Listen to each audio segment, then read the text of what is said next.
In the heart of Indonesia, Kamu tahu apa yang terjadi? unraveling the truth behind the most chilling crimes, this is where the verdict is delivered. Pada bulan September 1990, di sebuah studio film terpadu yang sedang syuting sebuah drama kolosal populer, seorang aktor cilik berusia 7 tahun lenyap tanpa jejak. Peristiwa itu terjadi hanya dalam 5 menit setelah ia melepaskan tangan ibunya untuk pergi ke toilet, di tengah keramaian puluhan staf yang sibuk berlalu lalang di lokasi syuting yang terang benderang itu. Di ruang sempit yang disaksikan banyak orang, seorang anak hilang bagai ditelan kabut. Yang tersisa hanyalah sebelah sandal jepit karet putih di atas lantai semen yang dingin. Bagaimana mungkin hal seperti ini terjadi? Pihak berwenang memeriksa lebih dari 100 orang yang berada di lokasi satu persatu, tetapi tidak ada jawaban yang ditemukan. Bagi sang ibu, yang bekerja malam di sebuah pabrik garmen untuk membesarkan putranya seorang diri, anak itu adalah segalanya. Setiap hari, sang ibu terduduk lesu di depan gerbang besi studio yang tertutup rapat, memanggil nama anaknya hingga suaranya serak.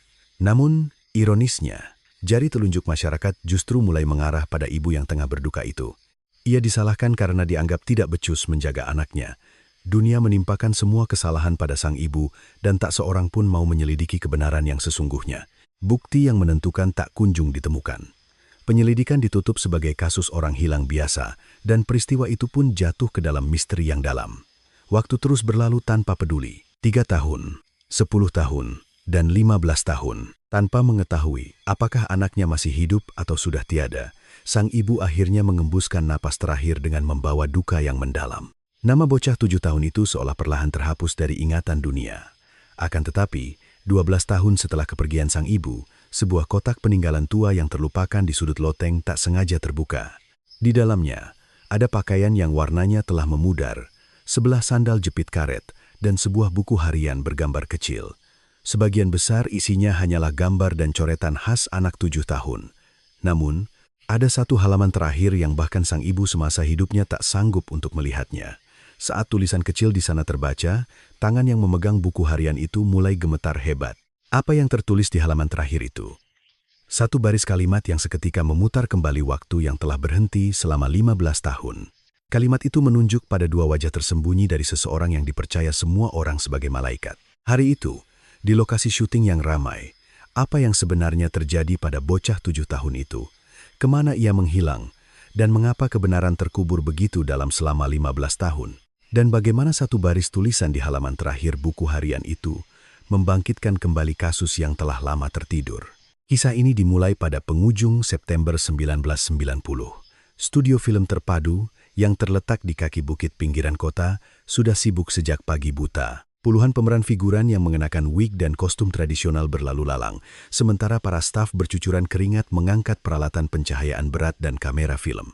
Di tengah keramaian itu, ada aktor cilik berusia 7 tahun, Bintang Adi Nugraha.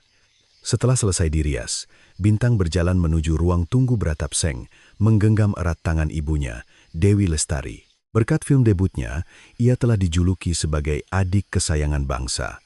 Ia lebih dewasa dari anak seusianya, selalu menundukkan kepala lebih dulu untuk menyapa setiap staf yang berpapasan. Bagi Dewi, yang bekerja malam di pabrik garmen untuk membesarkannya seorang diri, Bintang adalah segalanya. Seorang penjaga keamanan tua di gerbang studio, Pak Slamet, tersenyum cerah melihat Bintang. "Adik kita, hari ini harus syuting dengan hebat ya." Pak Slamet mengeluarkan sebutir permen dari sakunya dan memberikannya ke tangan Bintang. Bintang menerima permen itu dan membungkuk sopan. "Terima kasih, kakek."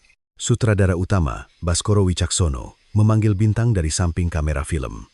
Ia menepuk pundak Bintang dengan lembut dan tersenyum ramah. Tak seorang pun di lokasi syuting yang tahu apa yang tersembunyi di balik senyum itu. Tepat sebelum pengambilan gambar adegan pertama, Bintang perlahan melepaskan tangan ibunya. "Bu, aku ke toilet sebentar ya." Saat Dewi hendak mengangguk, tim kostum memanggilnya dengan tergesa-gesa. Dewi mengalihkan pandangannya sejenak. Dalam sekejap, tangan kecil Bintang benar-benar terlepas dari genggaman ibunya. 5 menit berlalu, tetapi Bintang tak kunjung kembali. Dewi bergegas menuju koridor yang remang-remang. Di depan toilet, di tengah lantai semen yang dingin, hanya ada sebelah sandal jepit karet putih milik Bintang. Kaki Dewi seolah terpaku di tempat itu. Asisten sutradara dan para staf segera menyisir setiap sudut studio, namun tak ada jejak sang anak dimanapun. Saat itu, Studio di pinggiran kota bahkan belum memiliki kamera pengawas. Tak ada cara untuk memastikan kemana bintang pergi. Polisi yang datang setelah menerima laporan memusatkan perhatian pada struktur studio yang tertutup. Sulit bagi orang luar untuk masuk tanpa izin.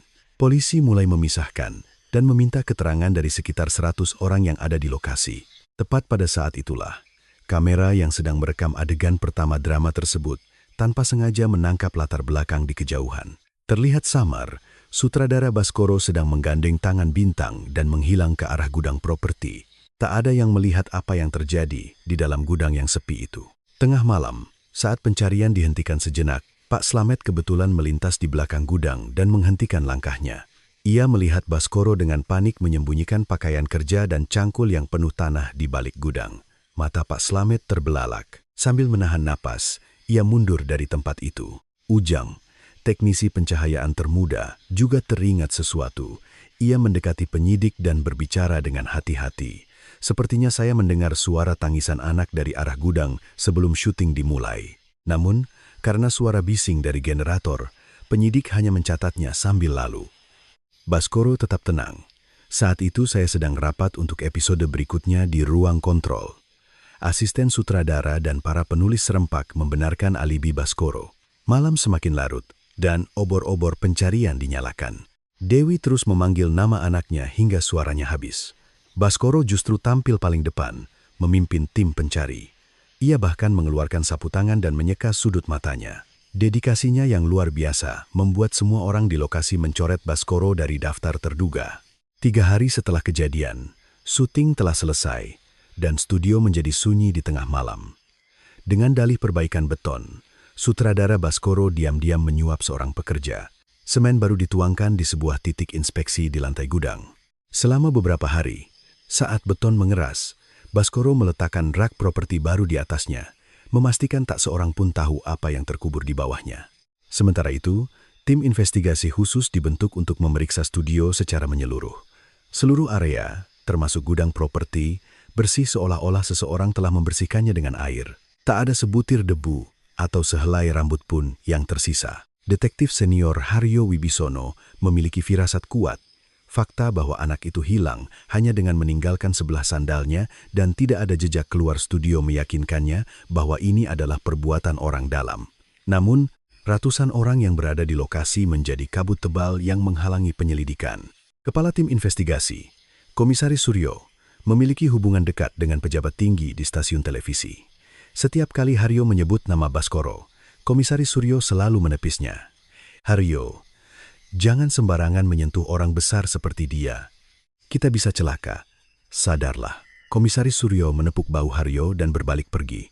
Ujang, si teknisi muda, tiba-tiba mulai mengubah keterangannya saat dimintai konfirmasi ulang tentang suara dari gudang. Mungkin saya salah dengar. Maaf. Suara Ujang terdengar bergetar. Beberapa hari kemudian, Ujang tiba-tiba berhenti dari pekerjaannya dan pindah keluar kota. Tak ada yang tahu bahwa sesaat setelah kejadian, Ujang menerima sebuah amplop tebal dari Baskoro. Sambil memberikan amplop itu, Baskoro berbisik, "Kamu tidak melihat apa-apa. Jaga mulutmu. Pikirkan juga keluargamu." Satu kalimat itu membuat Ujang memutuskan untuk bungkam seumur hidup. Hal yang sama terjadi pada Pak Slamet, penjaga keamanan yang melihat Baskoro menyembunyikan pakaian dan cangkul. Saat ia dalam perjalanan ke kantor polisi untuk melaporkan kebenaran, beberapa pria tak dikenal menghadangnya di sebuah gang. "Kalau kamu mau panjang umur, lupakan semua yang kamu lihat. Pikirkan anak-anakmu." Tongkat di tangan Pak Slamet bergetar hebat. Akhirnya, ia memilih untuk menutup mulutnya rapat-rapat. Tak lama kemudian, ia meninggalkan studio dan kembali ke kampung halamannya.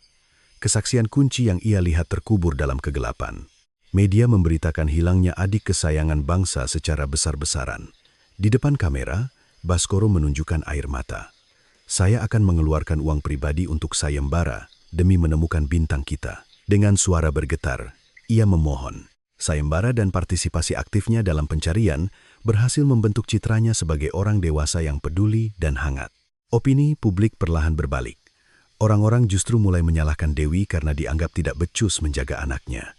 Detektif Haryo menemukan indikasi bahwa Baskoro telah menggelapkan sebagian dana produksi sebulan sebelum kejadian. Namun, pada masa itu, Sarana untuk melacak keuangan sangat terbatas. Ditambah dengan tekanan dari atasan, Haryo tidak berhasil mendapatkan bukti yang menentukan. Pejabat tinggi stasiun TV yang melindungi Baskoro merasa tidak senang kasus ini berlarut-larut. Ia menelepon Komisaris Suryo. Segera selesaikan kasus ini. Jangan sampai citra stasiun TV kita tercoreng. Dengan alasan kurangnya bukti, Komisaris Suryo segera menyelesaikan laporan investigasi. Akhirnya, tanpa bukti fisik yang jelas atau jejak sang anak, kasus ini diklasifikasikan sebagai kasus orang hilang biasa. Penyelidikan pun praktis berhenti. Haryo menggigit bibirnya sambil memasukkan berkas kasus Bintang ke laci yang dalam. Tepat sebelum menutup berkas itu, matanya menangkap daftar barang bukti. Tertulis di sana, sebuah jam tangan anak-anak yang berhenti. Saat itu, Haryo sama sekali tidak menduga bahwa jam tangan kecil itu kelak akan menjadi pemicu yang menghancurkan semua kebohongan. 3 tahun berlalu, pada musim dingin tahun 1993, sutradara Baskoro Wicaksono seolah menjadikan bayang-bayang kasus kehilangan itu sebagai batu loncatan. Ia meraih sukses besar dengan menyutradarai drama-drama kolosal berturut-turut dan menjadi sutradara papan atas di industri hiburan. Di atas panggung penghargaan yang gemerlap, Baskoro mengangkat trofinya tinggi-tinggi. Dalam pidato kemenangannya, ia sering menyebut nama Bintang. Kehormatan ini saya persembahkan untuk adik kita, Bintang, yang telah pergi lebih dulu. Baskoro berhenti sejenak, matanya berkaca-kaca. Penonton terdiam, dan orang-orang memujinya sebagai orang dewasa yang setia kawan. Sebaliknya, kehidupan Dewi hancur berantakan. Setelah kehilangan pekerjaan di pabrik garmen, ia berpindah-pindah kerja di warung kecil untuk menyambung hidup. Rasa bersalah karena kehilangan anak dan cemoohan dunia menggerogoti dirinya. Tubuh Dewi semakin kurus, dan luka di hatinya semakin dalam. Setiap tahun pada hari ulang tahun Bintang, Dewi selalu membeli roti coklat, roti kesukaan anaknya. Ia meletakkan roti itu di depan gerbang besi bekas studio, yang tertutup rapat dan lama, tak beranjak dari sana. Detektif Haryo, meskipun telah pindah divisi, tidak pernah melupakan Bintang. Ia menyalin berkas kasus itu dengan biaya sendiri dan menyimpannya. Pada hari liburnya, ia seorang diri mencari keberadaan Ujang yang telah menghilang. Akhirnya, Haryo menemukan Ujang bekerja di sebuah proyek konstruksi di luar kota. Begitu melihat Haryo, wajah Ujang pucat pasi. Saya tidak tahu apa-apa. Pulanglah. Ujang membanting pintu dengan kasar. Sementara itu, Baskoro menggunakan uang hasil penggelapan dana sebagai modal untuk mendirikan rumah produksi sendiri. Ia memantapkan posisinya sebagai penguasa di industri penyiaran, memegang kekuasaan yang tak bisa disentuh siapapun. Seiring berjalannya waktu, penyakit Dewi menjadi semakin parah dan tak bisa disembuhkan. Dengan sisa tenaganya, ia merapikan barang-barang peninggalan putranya. Di dalam sebuah kotak kardus kusam, ia memasukkan pakaian Bintang dan 11 sandal jepit karetnya. Buku harian bergambar kecil yang selalu digunakan Bintang untuk menggambar dan jam tangan yang berhenti juga ikut dimasukkan. Dewi memegang buku harian itu. Gambar dan tulisan canggung anaknya memenuhi pandangannya. Hanya dengan melihatnya saja, hati Dewi terasa hancur. Ia tidak sanggup membalik hingga halaman terakhir. Ia meletakkan buku harian itu di dasar kotak dan menutupnya. Tulisan terakhir sang anak yang tergores kecil di ujung buku harian itu pun tertidur dalam kegelapan, bahkan tanpa sempat dilihat oleh ibunya sendiri. Dewi menitipkan kotak itu kepada adiknya, Agus Setiawan. Gus, kalau Bintang kita kembali, tolong berikan ini padanya. Tangan Dewi menggenggam tangan adiknya dengan lemah. Musim semi berikutnya, Dewi mengembuskan napas terakhir tanpa pernah mengetahui nasib putranya. Di rumah duka yang sepi, hanya karangan bunga dari Baskoro yang terpajang mencolok. Melihat karangan bunga itu, Haryo mengepalkan tangannya erat-erat. Tanpa berkata apa-apa, ia berbalik dan meninggalkan rumah duka. Agus meletakkan kotak peninggalan kakaknya di sudut loteng dan melupakan keberadaannya selama bertahun-tahun. 12 tahun setelah Dewi meninggal, pada tahun 2005, Agus yang berusia 50-an sedang bersiap-siap untuk pindah rumah. Saat membersihkan gudang di loteng, tangannya menyentuh sebuah kotak kardus tua. Kotak yang ia terima dari kakaknya dulu dan telah ia lupakan sepenuhnya. Dengan hati-hati, Agus membuka tutupnya. Pakaian Bintang yang telah pudar dan 11 sandal jepit karet putih ada di dalamnya. Buku harian bergambar kecil dengan sampul yang usang dan jam tangan yang berhenti juga tertata rapi. Agus perlahan membalik halaman buku harian itu. Sebagian besar berisi gambar dan coretan khas anak 7 tahun. Kemudian, ia sampai pada halaman terakhir yang tak sempat dilihat oleh kakaknya. Di sudut halaman itu, tertulis dengan huruf kecil, "Paman sutradara melakukan sesuatu yang menakutkan di gudang. Katanya jangan bilang siapa-siapa." Di bawahnya, ada tulisan lain. "Aku melihat paman diam-diam memasukkan uang ke dalam tasnya. Sepertinya aku ketahuan." Tangan Agus gemetar hebat. Di sebelahnya, ada satu baris kalimat pendek lagi dengan tulisan yang tidak rapi. "Aku rindu ibu." Agus terpaku di tempat itu untuk waktu yang lama. Ia segera mencari berita-berita lama. Ia menemukan bahwa paman sutradara dalam buku harian itu adalah Baskoro Wicaksono yang kini telah menjadi raksasa di industri penyiaran. Agus tidak bisa tidur selama beberapa malam. Dengan membawa buku harian itu, Agus pergi ke kantor polisi. Namun, seorang polisi muda menanggapinya dengan acuh tak acuh. "Pak, ini kasus yang sudah ditutup 15 tahun yang lalu. Lagi pula, ini hanya coretan anak kecil." Polisi itu merapikan berkas dan hendak menyuruh Agus pulang. Agus tidak menyerah. Setelah mencari tahu detektif yang menangani kasus itu dulu, ia akhirnya berhasil menghubungi Haryo Wibisono yang sudah mendekati masa pensiun. Mata Haryo bergetar saat menerima buku harian itu. Kasus yang telah menusuk hatinya selama 15 tahun kini kembali. Haryo segera meninjau kemungkinan untuk membuka kembali penyelidikan. Ia mengirim buku harian itu ke laboratorium forensik untuk analisis tulisan tangan dan waktu penulisan. Bersamaan dengan itu, ia memeriksa kembali jam tangan yang ditemukan, pada pukul berapa jam itu berhenti. Ia membuka kembali laporan kesaksian lama Baskoro yang tersimpan di dalam arsip. Waktu pada jam tangan yang berhenti itu tumpang tindih dengan waktu saat Baskoro mengklaim sedang berada dalam rapat. Haryo memegang erat benang merah kecurigaan itu. Haryo juga melacak keberadaan Pak Slamet, penjaga keamanan yang menghilang setelah diancam. Ia memastikan bahwa Pak Slamet, yang kini terbaring sakit karena usia tua di kampung halamannya, masih hidup. Haryo juga mempertimbangkan kemungkinan lain. Ia berpikir mungkin saja gulungan film yang tidak terpakai dari syuting drama hari itu masih tersimpan di arsip stasiun TV. Sementara itu, Baskoro yang telah menjadi raksasa industri menerima telepon dari seorang pejabat tinggi stasiun TV. Kasus kehilangan yang lama itu, kabarnya diungkit lagi. Wajah Baskoro tidak berubah sedikit pun. Ia segera menggerakkan jaringan dan tim hukumnya. Ia menyuruh orang untuk diam-diam mencari tahu tentang keberadaan buku harian itu dan identitas Agus. Pada saat yang sama, ia mengirim sinyal kepada para saksi alibi lamanya untuk kembali menyamakan cerita. Roda gigi kasus yang telah berhenti selama 15 tahun mulai berputar kembali. Haryo Wibisono mengajukan perpanjangan masa dinas, memutuskan untuk mempertaruhkan segalanya pada kasus terakhir ini. 2 minggu setelah penyelidikan kembali dibuka, Haryo pertama-tama mencari Ujang, orang yang mengubah kesaksiannya 15 tahun lalu dan menghilang. Haryo bertemu dengan Ujang yang sudah tua dan sakit-sakitan di sebuah panti jompo. Awalnya, Ujang bungkam. Haryo dengan tenang membacakan tulisan sang anak dari buku harian itu. Air mata mengalir dari mata Ujang. "Hari itu, saya melihat sutradara menyeret anak itu masuk ke gudang." Ujang terisak, tubuhnya gemetar. Ia mengaku menerima sejumlah besar uang dan ancaman dari Baskoro setelah kejadian, sehingga ia memilih diam. Ia mengaku telah merusak dirinya sendiri dengan alkohol dan penyakit seumur hidupnya karena rasa bersalah itu. Selanjutnya, Haryo menemui Pak Slamet yang terbaring di kampung halamannya. Pak Slamet akhirnya membuka mulutnya.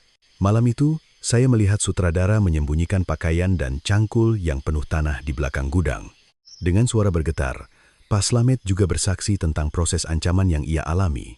Dengan mengantongi 2 kesaksian kunci ini, tim investigasi memanggil Baskoro sebagai tersangka. Media serentak memberitakan dugaan mengejutkan terhadap sutradara nasional itu, dan publik pun gempar. Namun, Baskoro tidak goyah. Dengan didampingi tim pengacara terbaik, ia dengan dingin menyangkal semua tuduhan. Ujang adalah orang yang menyimpan dendam karena dipecat. "Buku harian itu hanyalah imajinasi seorang anak kecil," kata Baskoro dengan suara tenang. Tembok yang lebih besar menghadang. Batas waktu kedaluarsa, Statute of Limitations, untuk kasus yang terjadi pada tahun 1990 itu akan berakhir pada musim gugur tahun 2005. Waktu yang tersisa hanya 2 bulan lagi. Pihak Baskoro sengaja mengulur-ulur proses, menunggu hingga batas waktu kedaluarsa habis. Di hadapan kekuasaan Baskoro, beberapa petinggi kembali menekan Haryo untuk memperlambat penyelidikan. Haryo tidak mundur. Ia berhasil mendapatkan surat perintah penggalian untuk area gudang di bekas studio yang telah ditutup dengan beton. Pada hari penggalian, subuh, Agus dan Haryo mengawasi lokasi. Ekskavator mulai memecahkan beton yang keras dan menggali lapisan semen di bawahnya. Sekitar 2 jam berlalu. Dari bawah lapisan beton, kerangka kecil mulai terlihat. 11 sandal jepit karet milik Bintang yang hilang pada hari itu juga ditemukan di sana. Di dekat kerangka ditemukan potongan tas yang lapuk oleh tanah. Di dalamnya ada sebuah korek api dengan inisial nama Baskoro yang terkonfirmasi sering ia bawa di dalam tas kerjanya. Saat itulah, anak yang telah terkubur selama 15 tahun di bawah beton dingin akhirnya kembali ke dunia. Semua penyidik di lokasi melepas topi dan menundukkan kepala. Agus terduduk lemas, memegang sandal jepit kecil yang berlumuran tanah dengan kedua tangannya. Haryo berlutut di samping Agus. Keduanya lama tak bisa bangkit. 5 hari setelah penggalian, identitas kerangka tersebut dipastikan sebagai Bintang melalui tes DNA. Kasus ini berubah dari orang hilang menjadi kasus pembunuhan. Kemarahan publik menyebar seperti api, mengarah pada Baskoro. Segera setelah itu, Agus mengunjungi makam kakaknya yang telah disatukan dengan abu ibunya. Sambil meletakkan roti coklat di depan batu nisan, Agus menyatukan kedua tangannya. "Kak, sebentar lagi aku akan membawa Bintang pulang. Tunggu sebentar lagi ya." Bahu Agus bergetar pelan. Namun, pada saat yang sama, Baskoro yang muncul di pengadilan menyeringai di depan para wartawan. "Saya tidak bersalah. Saya juga korban yang kehilangan seorang anak." Baskoro berkata dengan wajah tanpa malu. Wajah Agus yang marah dan wajah Baskoro yang mengejek tumpang tindih menyulut api di hati masyarakat.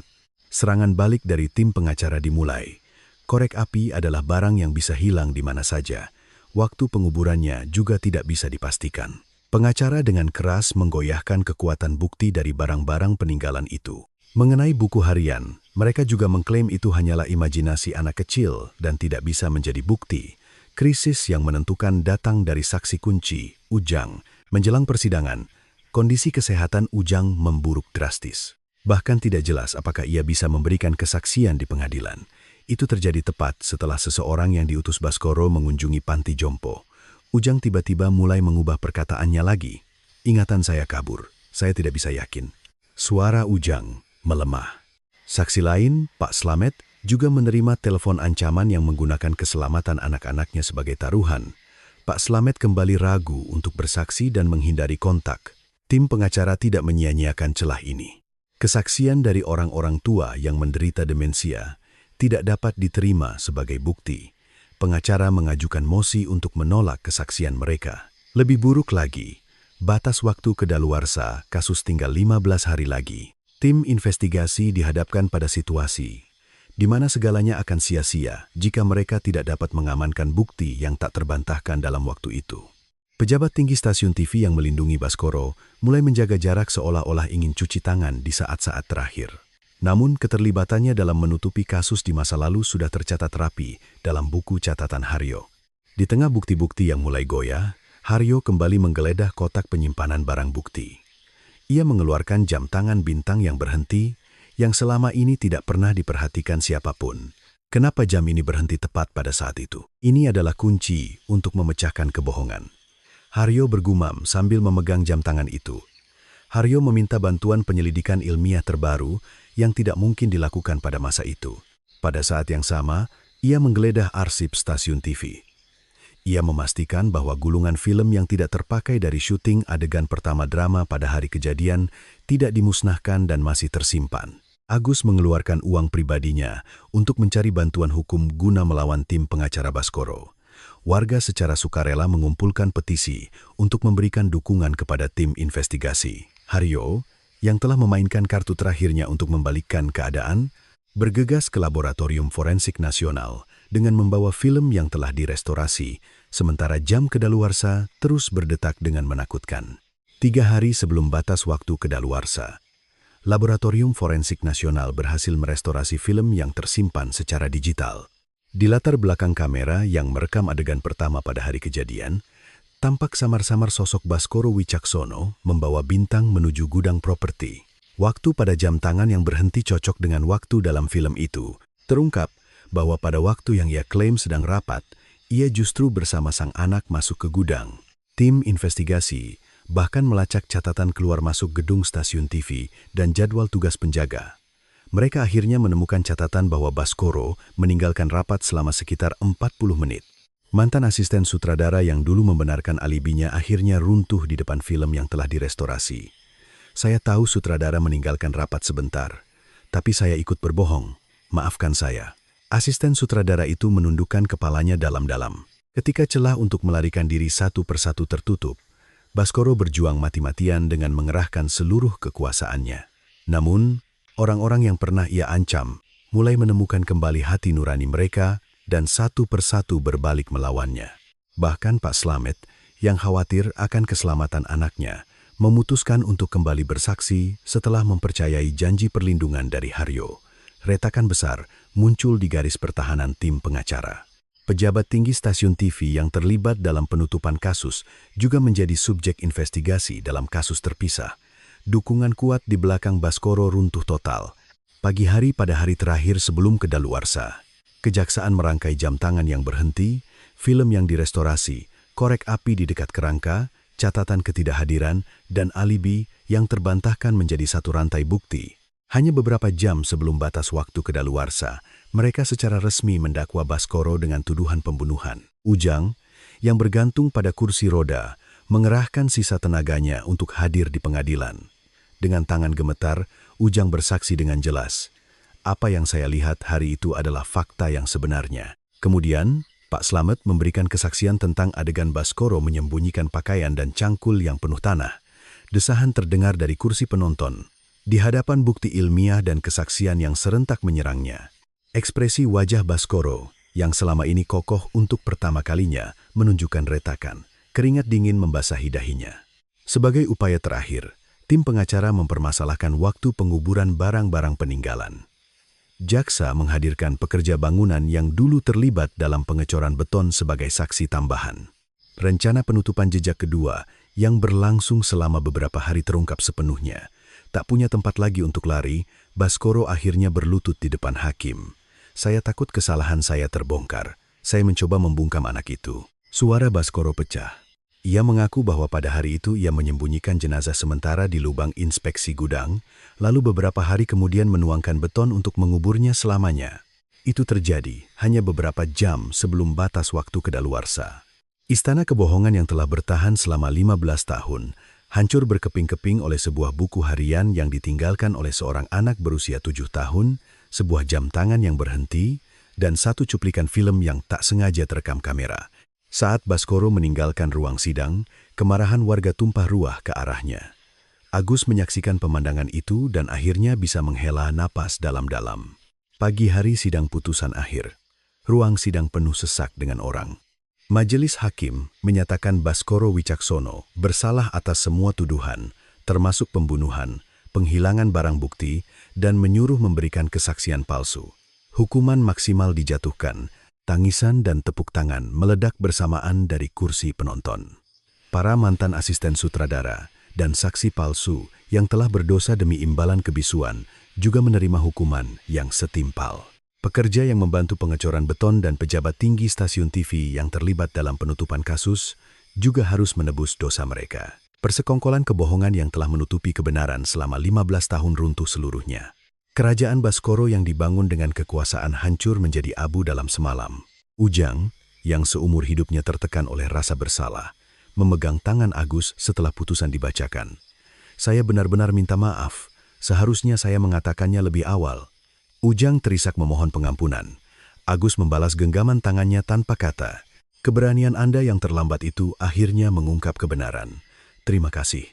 Pak Slamet, yang tidak goyah oleh ancaman, dan akhirnya bersaksi demi kebenaran, juga ada di sana.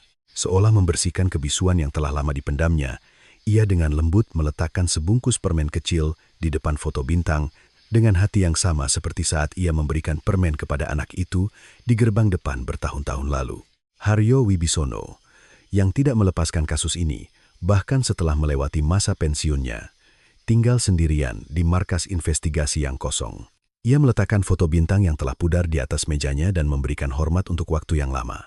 Jenazah Bintang akhirnya dikremasi dan dimakamkan berdampingan dengan ibunya, Dewi Lestari. Ibu dan anak itu kembali bertemu di bawah langit yang sama setelah 15 tahun. Agus, seperti yang biasa dilakukan kakaknya semasa hidup, membeli 2 buah roti coklat dan mengunjungi makam mereka. Sambil meletakkan roti di depan batu nisan yang dingin, Agus menyeka air matanya. "Kak, akhirnya kalian berdua bisa beristirahat bersama." Setelah kasus ini diberitakan, ucapan duka cita datang dari seluruh penjuru negeri. Opini publik yang pernah menyimpang di hadapan kekuasaan, kini terlambat mengirimkan rasa simpati yang mendalam atas kehidupan Dewi yang penuh duka. Kasus ini memicu suara-suara di masyarakat yang menuntut penghapusan batas waktu kedaluarsa untuk kejahatan berat terhadap anak-anak.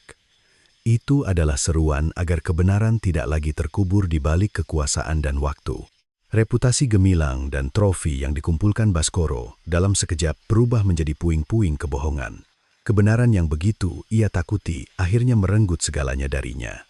Di lokasi bekas studio, sebuah tugu peringatan kecil didirikan. Orang-orang yang lewat akan berhenti sejenak untuk mengenang anak berusia 7 tahun itu.